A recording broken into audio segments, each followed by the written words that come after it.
As a single dad, desperately trying to rebuild his life for his 6-year-old daughter, Terrence finally received the job interview that could change their future forever. But on his way there, he found a young woman stranded beside a broken car on a lonely road, frightened and completely alone. Helping her meant losing his only chance at a stable life. Walking away meant leaving her in danger. Terrence chose kindness and missed the interview. What he didn't know was who she truly was, and how this small act of compassion would turn his entire world upside down. Terrence woke before dawn, though he hadn't really slept. He'd been staring at the ceiling for hours, running through answers to questions he'd memorized from engineering interview prep sites. His daughter Maya was still asleep in the next room, her small breaths barely audible through the thin apartment walls. He stood in the bathroom adjusting his tie for the 5th time. It was an old tie, one he'd worn to his last real job interview 3 years ago, back when his wife was still alive. Back when he still believed things would work out if he just tried hard enough. The suit didn't fit quite right anymore. He'd lost weight. Not the good kind. The kind that came from skipping meals so Maya could have seconds. He looked at himself in the mirror, running a hand over his fresh fade he'd gotten at the barber shop yesterday, wanting to look his best for this opportunity. His phone buzzed on the counter. He knew who it was before he looked. "Terrence, are you up?" His mother's voice was sharp, even through the speaker. "You can't be late today. You understand that, don't you?" Terrence held the phone away from his ear and took a breath. "I'm up, Mom. I've been up." "Good, because this is your chance. Your only chance. Maya needs stability. She needs a father who can provide." "I know. Then don't mess it up." There was a beat of silence. "Your father would have made sure he was ready a week ago. He was the first black engineer at his company, and he never let anyone question whether he belonged there." The line went dead. Terrence walked into Maya's room and knelt beside her bed. She was curled under a thin blanket, clutching a stuffed rabbit with one ear missing, her braids spread across the pillow like a crown. "Hey, sweetheart. Time to wake up." Maya stirred, blinking up at him with sleepy eyes. "Is it school day?" "Yeah, kiddo. But Mrs. Johnson's going to pick you up today, remember?" "I've got something important." Maya sat up suddenly. "The job thing." Terrence smiled. "The job thing." She threw her arms around his neck. "You're going to get it, Daddy. I know you are." He held her for a moment longer than necessary. "I hope so, Maya. I really do." An hour later, Terrence was on the road. The interview was at 10 SAS. It was 8:15. Sterling Engineering was 40 minutes away if traffic cooperated.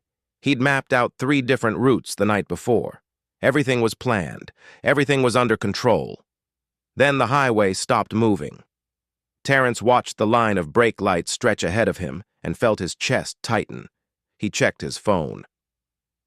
8:32. He could still make it, but the cars didn't move. 5 minutes, 10, 15. At 8:50, Terrence pulled onto the shoulder and took the next exit.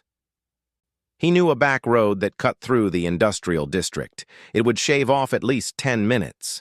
He turned onto the narrow road, accelerating past warehouses and chain-link fences. The road was empty. No traffic, no delays. He was going to make it. Then he saw the car. It was a sleek black sedan. Pulled halfway onto the gravel shoulder, hazard lights blinking. The hood was up. And standing beside it, arms wrapped around herself, was a young woman in a business dress and heels, looking completely out of place on this forgotten stretch of road. Terrence's foot hovered over the gas pedal. He should keep driving. There was no time. This was his one shot. If he stopped, he'd be late. If he was late, he'd lose everything. But the woman looked scared. Terrence slowed the car. He pulled over and stepped out. The woman turned toward him, startled. Her eyes were red, like she'd been crying. "Hey," Terrence called, keeping his distance. "You okay?" She looked at him like she wasn't sure whether to trust him. "My car died. I don't know what happened. It just stopped." Terrence glanced at the sedan. Expensive. Did you call someone? My phone's dead. I've been here for 20 minutes and no one stopped. Terrence checked his watch. 8:58. He had an hour and 2 minutes. Do you know anything about cars? She asked. Terrence walked over and looked under the hood. It took him less than a minute to spot the problem. Your battery cable came loose. It's an easy fix. Her face flooded with relief. Can you fix it? Terrence did the math. 5 minutes to reconnect the cable. Maybe 10 if he was careful. That left him 40 minutes. It would be tight, but he could still make it. Yeah, Terrence said. I can fix it. He grabbed a toolbox from his trunk. His hands worked quickly, tightening the cable back into place, checking the connections. The woman stood nearby, watching him with gratitude. You're a lifesaver, she said. Terrence wiped his hands on an old rag. Try starting it now. She slid into the driver's seat and turned the key. The engine roared to life. She stepped back out, smiling for the first time. Thank you. Really? Can I give you a ride somewhere? Terrence shook his head. I'm good.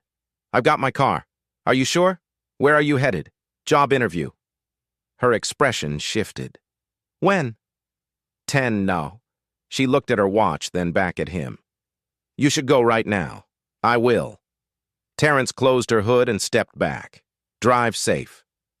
She hesitated like she wanted to say something else, but Terrence was already getting back into his car.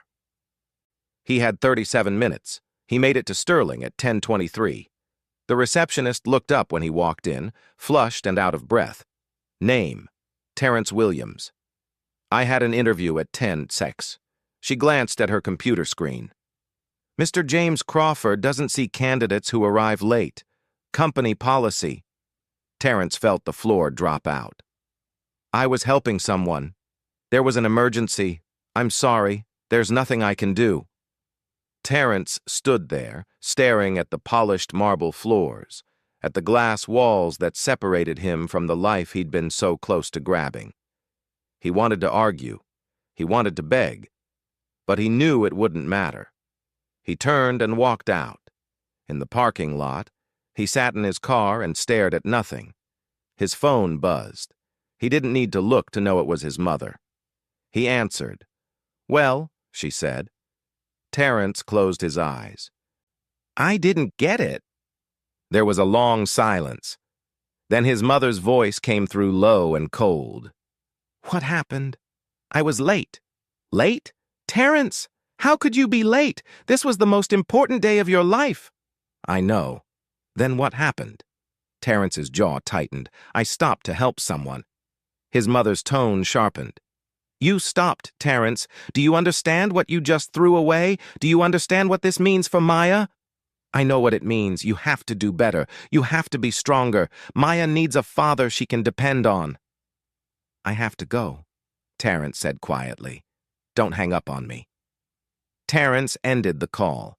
He sat there in silence, the weight of everything pressing down on him, the missed interview, his mother's voice echoing in his head, and underneath it all, the image of that woman standing by the side of the road, scared and alone. He'd made a choice, and now he was paying for it. 3 days later, Terrence was standing on a construction site in steel-toed boots and a hard hat, hauling cinder blocks in the August heat. It wasn't the career he'd trained for, wasn't the future he'd imagined, but it was a paycheck. His supervisor, a grizzled man named Tony, walked over and handed him a water bottle. You doing all right, Williams? Terrence nodded. Yeah, I'm good. Tony studied him. You don't look like a construction guy. I'm not, but I need the work. Tony grunted. Fair enough. Just keep your head down. You'll do fine.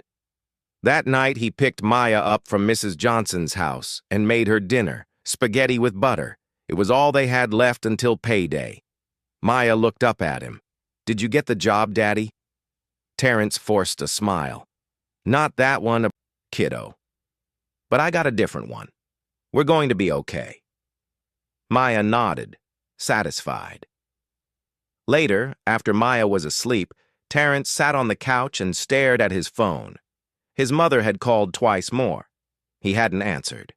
He thought about the woman on the side of the road. He wondered if she even remembered him. He didn't regret stopping, but he couldn't shake the feeling that he just traded his future for a stranger's convenience. And now, he had to live with that. The construction site became Terrence's new reality. Every morning at 6 he'd drop Maya off at school and spend the next 10 hours moving materials, mixing concrete, or climbing scaffolding in weather that swung between blistering heat and sudden downpours. His body adapted faster than his mind. The blisters on his hands hardened into calluses. But every time he swung a hammer or hauled rebar, a small voice reminded him that he'd spent 4 years at Howard University, so he wouldn't have to do this. He ignored the voice. He didn't have the luxury of self-pity. 2 weeks into the job, his mother called again. Terrence was sitting in his truck during lunch break, eating a sandwich made from the last of the bread and some deli meat that was a day past the Selby date. He saw her name on the screen and almost didn't answer, but he did. "Hi, Mom. Terrence." Her voice was clipped. "I've been trying to reach you. I've been working. Doing what exactly?" Terrence took a bite of his sandwich and chewed slowly. Construction. There was a long silence. Then his mother said, "Construction? Yeah, you have an engineering degree, Terrence. You're working construction. It pays the bills. Barely. I'm sure." His mother's tone sharpened. "Is this what you want Maya to see?" Her father throwing his education away to do manual labor. Terrence kept his voice level. "It's honest work, Mom. Your father was an engineer, a real engineer. He fought twice as hard as everyone else just to get a seat at that table, and he provided for his family. He didn't settle because he couldn't be bothered to try harder. I'm doing my best. Your best isn't good enough. It hasn't been good enough for a long time." The line went dead. That night, Maya asked him why he looked so tired. They were sitting at the small kitchen table and she was drawing while Terrence paid bills on his laptop. The numbers didn't add up. They never did. "Just a long day, sweetheart," Terrence said. Maya looked up at him with those big, serious eyes that reminded him so much of her mother. "Grandma says you work too hard." Terrence's fingers stopped moving. "When did Grandma say that?" "She called me yesterday on Mrs. Johnson's phone." Terrence felt a spike of irritation but didn't show it. Instead, he smiled. "Grandma worries too much." Maya went back to her drawing. She said, "You used to be really smart, like with math and science and stuff." Terrence reached over and gently tugged one of her braids. "I'm still pretty smart, kiddo. Then why aren't you doing smart people work?" The question landed like a punch. Sometimes smart people do all kinds of work. What matters is taking care of the people you love. Maya seemed satisfied with that. 3 weeks later, Tony told Terrence they were moving to a new site, a big one. Corporate offices downtown. The kind of project that had investors and architects walking around in expensive suits. Terrence didn't care. It was just another job. But when he arrived at the site on Monday morning, something felt different. The place was massive. 20 floors, all glass and steel. There were security guards at the entrance, cameras everywhere, and parked near the main trailer was a line of black SUVs with tinted windows. Tony spotted Terrence and waved him over. "Big day today, Williams. We've got the executives coming through. Try not to look like a slob." Terrence glanced down at his dusty jeans and work boots. "I'll do my best." Tony laughed. "Just keep your head down and stay out of their way." Around mid-morning, the SUVs pulled up. Terrence was on the 3rd floor helping unload drywall from a freight elevator when he heard the commotion below. Voices. The click of heels on concrete. He didn't pay attention. He had 6 more sheets of drywall to move. Then Tony's voice crackled over the radio. "All crew, heads up. Executive team is on site. Stay professional." Terrence kept working. 10 minutes later, the elevator doors opened and a group of people stepped out. 4 men in tailored suits and 1 woman. She was younger than the others, mid-30s maybe. Dark hair pulled back in a sleek ponytail, a charcoal blazer over a white blouse. Terrence glanced at her for half a second, then went back to the drywall, but she was looking at him. He felt it before he saw it. He turned, and their eyes met. And then he recognized her. It was the woman from the side of the road. Terrence froze. She was staring at him too, her expression shifting from professional detachment to shock. Then she stepped forward. "Excuse me," she said, her voice cutting through the noise. The crew around Terrence stopped working. Tony turned to see what was happening. The woman walked straight up to Terrence. "You're the man who helped me." Terrence set the drywall down carefully. "Yeah, I remember." She didn't smile, but her expression softened. "I never got your name. Terrence Williams, Rebecca Mitchell." She extended her hand and Terrence shook it. Her grip was firm. "I owe you an apology." Terrence blinked. "For what?" "You told me you had a job interview. I didn't realize how important it was, and because of me, you missed it." Terrence felt the weight of every eye on the floor. "It's fine. You needed help." Rebecca shook her head. "It's not fine. I've been thinking about it ever since that day." "You sacrificed something important to help a complete stranger." Rebecca turned to one of the men beside her. "I need to speak with Mr. Williams privately." The man frowned. "Ms. Mitchell, we're on a schedule. I'll catch up." Her tone left no room for argument. The executives exchanged glances, then moved toward the elevator. Tony followed them. When they were alone, Rebecca turned back to Terrence. "Tell me what happened. After you helped me, did you make it to the interview?" Terrence hesitated. "I was 23 minutes late. They wouldn't see me." Rebecca's jaw tightened. "What company?" "Sterling Engineering." She nodded slowly. "And now you're working here. I needed a job. This was available. Do you have a family? A daughter? She's 6. Rebecca looked at him for a long moment. Then she said, "I'm the CEO of this company, Mitchell Construction Group. This building you're working on, it's ours." Terrence didn't know what to say. "I want to help you," Rebecca continued, "the way you helped me." Terrence shook his head. "You don't owe me anything. Maybe not, but I want to do it anyway." She reached into her blazer and pulled out a business card. "Come to my office tomorrow." 9 Parole. Terrence took the card. It was heavy, embossed. "What for?" he asked. Rebecca smiled. "To give you a second chance." Then she turned and walked back to the elevator. Tony came back minutes later, grinning. "What the hell was that about?" Terrence slipped the card into his pocket. "I have no idea." That night, Terrence couldn't sleep. He kept turning the business card over in his hands, reading the name Rebecca Mitchell, CEO. The next morning, Terrence drove downtown. Mitchell Construction Group's headquarters was a 15-story building with floor-to-ceiling windows and a lobby that looked like something out of a magazine. He felt out of place the moment he walked in. The receptionist looked up. "Can I help you?" "Terrence Williams. I'm here to see Ms. Mitchell." The receptionist checked her computer, then nodded. "She's expecting you. 15th floor." Terrence took the elevator up, his heart pounding. When the doors opened, he stepped into a sleek hallway with polished wood floors and modern art on the walls.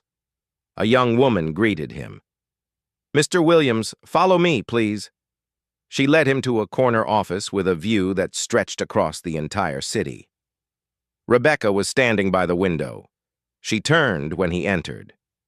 "Terrence, thank you for coming." He stepped inside. "I wasn't sure if you were serious." Rebecca gestured to a chair. "Sit, please." Terrence sat. Rebecca took the seat across from him, not behind her desk. "I want to hear your story," she said. "All of it." So he told her. He told her about losing his wife, about raising Maya alone, about the months of unemployment and the mounting bills. He told her about his mother's constant disappointment, the way she measured him against a man he could never live up to. He told her about the phone calls and the guilt and the nights when he couldn't sleep. And he told her about the day he stopped to help her, about the choice he'd made, about the price he'd paid. When he finished, Rebecca didn't say anything for a long time. Then she said, "You gave up everything to help me, and I didn't even know your name." Terrence shook his head. "I made a choice. That's on me." "No," Rebecca said firmly. "You made a choice because you're a good person, and good people shouldn't be punished for doing the right thing." She stood and walked to her desk, pulling out a folder. "I made some calls. Sterling Engineering still has that position open, and I happen to know the CEO. He owes me a favor." Terrence's chest tightened. "What are you saying?" Rebecca handed him the folder. Inside was a printed email, an invitation to interview for the same position. "I'm saying you're getting another shot," Rebecca said, "if you want it." Terrence stared at the paper, his hands trembling. "Why would you do this?" Rebecca sat back down. "Because you didn't leave me on the side of the road when you had every reason to. Because you put someone else's safety ahead of your own future." Terrence didn't know what to say. "There's one condition," Rebecca added. Terrence looked up. "You have to pass the interview on your own. I can open the door, but you have to walk through it." Terrence nodded slowly. "When?" "Friday. 2 days from now." Terrence looked down at the folder again. "Thank you." Rebecca smiled. "Don't thank me yet. Just go in there and show them what you're capable of." Terrence left the office feeling lighter than he had in months. But by the time he got home that night, the fear had set in. What if he wasn't good enough? What if he failed again? He called his mother without thinking. "You have another interview?" she said when he told her at Sterling. "Yeah, this Friday." There was a long silence. Then his mother said, "Don't get your hopes up, Terrence. You know how these things go." Terrence felt the air leave his lungs. "What's that supposed to mean?" "It means you've been disappointed before. And I don't want to see you fall apart again when it doesn't work out. It might work out, it might not." His mother's voice softened, but the words still cut. "I'm just trying to protect you. You can't afford to fail again." Terrence hung up without saying goodbye. He sat on the couch staring at the folder and wondered if his mother was right. Maybe he wasn't good enough. But then he thought about Maya, about the way she looked at him like he could do anything. And he thought about Rebecca, about the way she'd looked at him in that office, not with pity, but with hope. He opened the folder and started preparing. Friday came fast. Terrence dropped Maya off at school, put on the same tie, and drove to Sterling for the second time. This time, he was 15 minutes early. The receptionist recognized him. "Terrence Williams, I have an interview at 10 Gao." She checked her computer and nodded. "Mr. Crawford will see you shortly." Terrence sat in the waiting area, his hands folded, trying to keep his breathing steady. His phone buzzed. A text from his mother. "Good luck. But remember what I said." Terrence turned the phone off. 20 minutes later, he was sitting across from Mr. Crawford, answering questions about load-bearing calculations and thermal efficiency and project timelines. His hands didn't shake. His voice didn't waver because he knew exactly what he was talking about. When the interview ended, Mr. Crawford shook his hand. "We'll be in touch." Terrence walked out, got into his truck, and sat there for a long time. He didn't know if he'd gotten the job, but for the first time in a long time, he felt like he'd done everything he could. And maybe that was enough. Terrence didn't hear anything for 3 days. He went back to the construction site on Monday morning, back to hauling materials and following Tony's orders. Nobody asked about the interview. It was like that entire week had been a dream. On Wednesday afternoon, his phone rang. Terrence was up on the scaffolding when he felt the vibration. He climbed down, pulled off his gloves, and answered. "Mr. Williams." The voice was professional, clipped. "This is Sarah Thompson from Sterling. Mr. Crawford would like to speak with you. Can you hold?" Terrence's heart stopped. "Yeah, I can hold." There was a click, then silence. Terrence stood there, surrounded by noise and dust, holding his phone like it was the only thing keeping him upright. Then a man's voice came through. "Terrence Williams." Yes, sir. This is James Crawford. We've reviewed your interview and your qualifications. I'll be frank with you. We don't usually give second chances, but Ms. Mitchell made a compelling case. And after meeting with you, I'm inclined to agree. Terrence couldn't breathe. We'd like to offer you the position, Mr. Crawford continued. Senior structural engineer. Salary is $85,000 annually, full benefits, and a signing bonus of $5,000. If you're interested, we'd like you to start in 2 weeks. Terrence's legs nearly gave out. He leaned against the scaffolding. Mr. Williams, are you still there? Yes, Terrence managed. Yes, I'm here. I accept. Thank you. Good. We'll send over the paperwork this afternoon. Welcome to Sterling. The line went dead. Terrence stood there trying to process what had just happened. Around him, the construction site continued. Hammers pounding, saws cutting, men shouting, but Terrence couldn't hear any of it. He'd done it. He'd actually done it. Tony walked over. You good, Williams? You look like you just saw a ghost. Terrence looked up at him, and for the first time in months, he smiled. A real smile. I got the job. Tony's expression shifted to something that looked almost like pride. No kidding. No kidding. Tony clapped him on the shoulder. Well, hell, good for you, man. When do you start? 2 weeks. Tony nodded. Then let's make sure you finish strong here. Terrence agreed. He worked the rest of the day in a daze. A real salary, benefits, a future. He could get Maya into a better school. He could move them out of that cramped apartment. That evening, he picked Maya up from Mrs. Johnson's house and took her to the park. She ran ahead of him and climbed onto the swings. Push me? Daddy! Terrence pushed her, watching her fly higher and higher, her laughter cutting through the cool evening air. And for the first time in a long time, he felt like maybe things were going to be okay. After Maya went to bed, Terrence sat on the couch and stared at his phone. He knew he needed to call his mother. Part of him didn't want to. Part of him was still bracing for her to find a way to turn this into another disappointment. He called anyway. She answered on the second ring. Terrence. Hi, Mom. Well, did you hear anything? Terrence took a breath. I got the job. There was a long silence.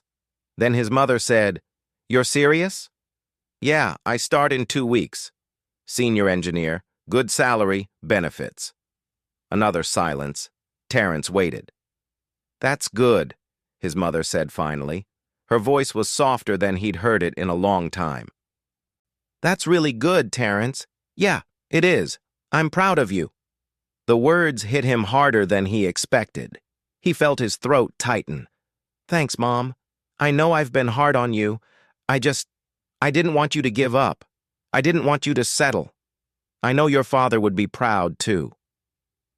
They talked for a few more minutes, and for the first time in years, it didn't feel like a fight. When they hung up, Terrence sat there in the quiet of his apartment, feeling something that had been missing for a long time. Relief. The next 2 weeks passed quickly. Terrence finished at the construction site and spent his evenings preparing for the new job.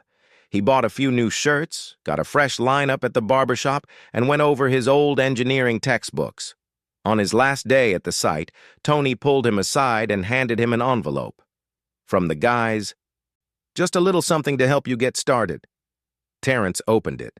Inside was $300 in cash and a card signed by everyone on the crew. You didn't have to do this, Terrence said. Tony shrugged. You were a good worker and you didn't treat us like we were beneath you. That matters. Terrence shook his hand. Thank you for everything. Tony grinned. Go build something great, Williams. Terrence's first day at Sterling Engineering felt surreal.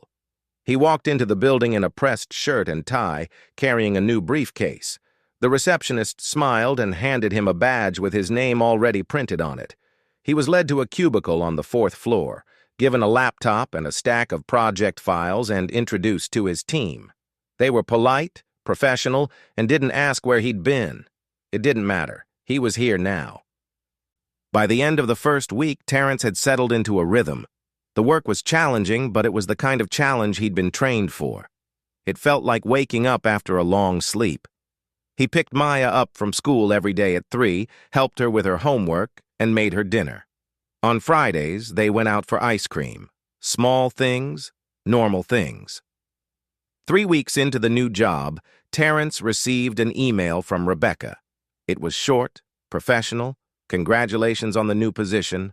I knew you could do it. Terrence stared at the message for a long time. Then he typed a reply. Thank you for giving me a second chance. I won't forget it. Rebecca responded an hour later. You earned it. And if you ever need anything, don't hesitate to reach out. 2 months later, Terrence signed the lease on a new apartment. It was in a better neighborhood closer to Maya's school, with 2 bedrooms and a small balcony that overlooked a park. The day they moved in, Maya ran through the empty rooms, her footsteps echoing on the hardwood floors.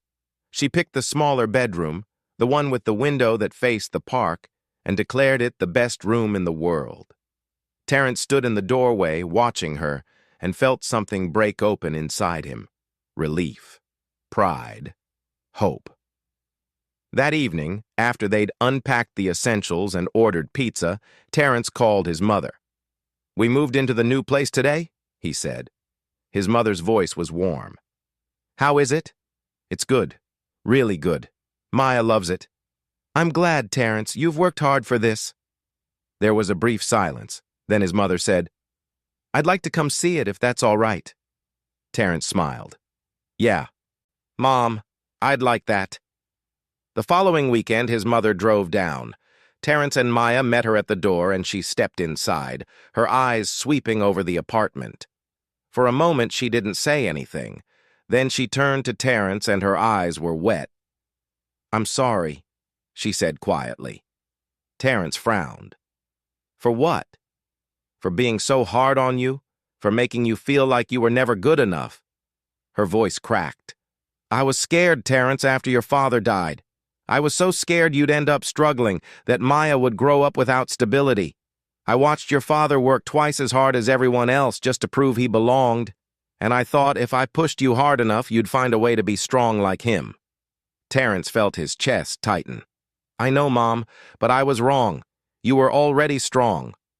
You were already doing everything you could, and instead of supporting you, I made it harder. She wiped her eyes. I'm proud of you. I should have said that more. Terrence stepped forward and wrapped his arms around her. She held on to him, and he felt her shoulders shake.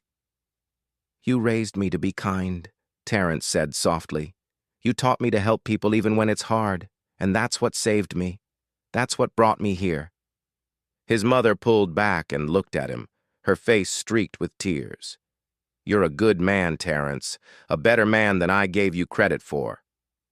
Maya came over and hugged both of them, and the 3 of them stood there in the small living room holding on to each other.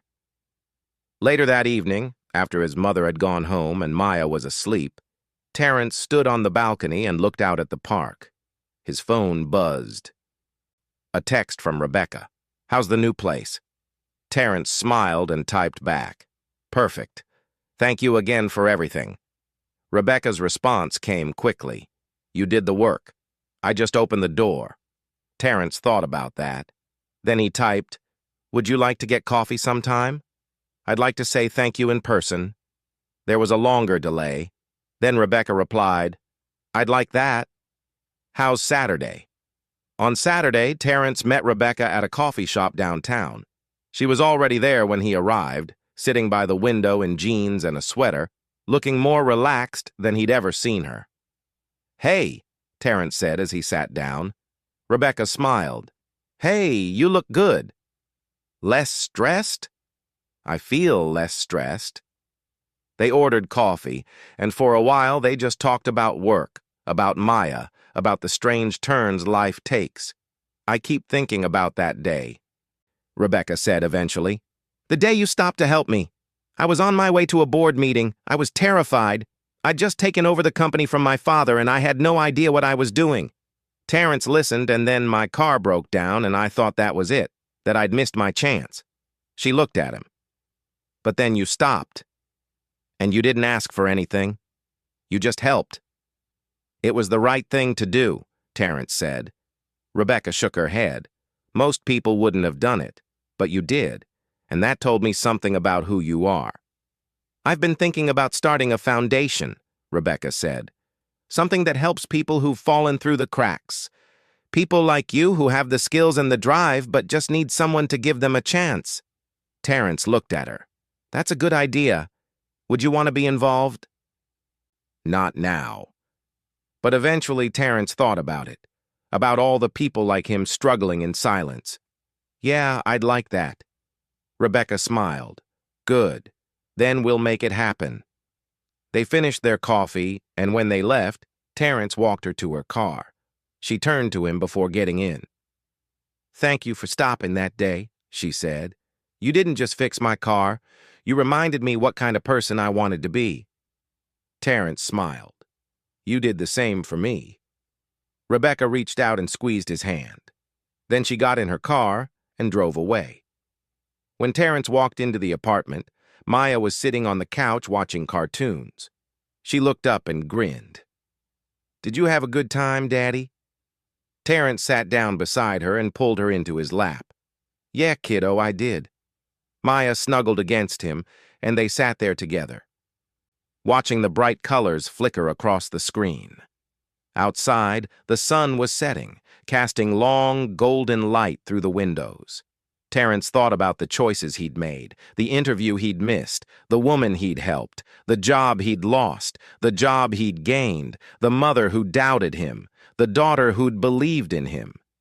And he realized that everything, every struggle, every failure, every moment of doubt had led him here, to this apartment, to this life, to this quiet, perfect moment with his daughter in his arms. He'd been measured his whole life by his mother, by his circumstances, by his own fear. But in the end, the only measure that mattered was whether he'd stayed kind, whether he'd kept trying, whether he'd chosen to help, even when it cost him everything. And he had. One Saturday afternoon, 6 months after he'd started at Sterling, Terrence took Maya to the park. They sat on the swings, and she asked him a question that caught him off guard. Daddy, why did you stop to help that lady? Terrence looked at her surprised. What lady? The one with the broken car. The one you told me about. How do you remember that? Maya shrugged. Because it made you late for your job thing. And then you were sad for a long time. Terrence pushed her gently on the swing. I stopped because she needed help, and it was the right thing to do. Even though it made you sad. Even though. Maya thought about that. Then she said, I'm glad you helped her. Terrence smiled. Me too, kiddo. Because now we have a nice home and you're happy again. Terrence felt his throat tighten. Yeah. Now we have a nice home. Maya jumped off the swing and ran toward the slide, and Terrence watched her go, his heart full. He thought about the man he'd been 6 months ago, exhausted, broken, desperate. And he thought about the choice he'd made on that lonely road. To stop, to help, to be kind, even when it cost him everything. That choice had changed his life. Not because it earned him a reward, but because it reminded him of who he was. And in the end, that was the only measure that mattered. A single moment of kindness had changed everything. Not just his life, but the way his family saw him, the way he saw himself. And that was worth more than any job, any salary, any title. It was worth everything.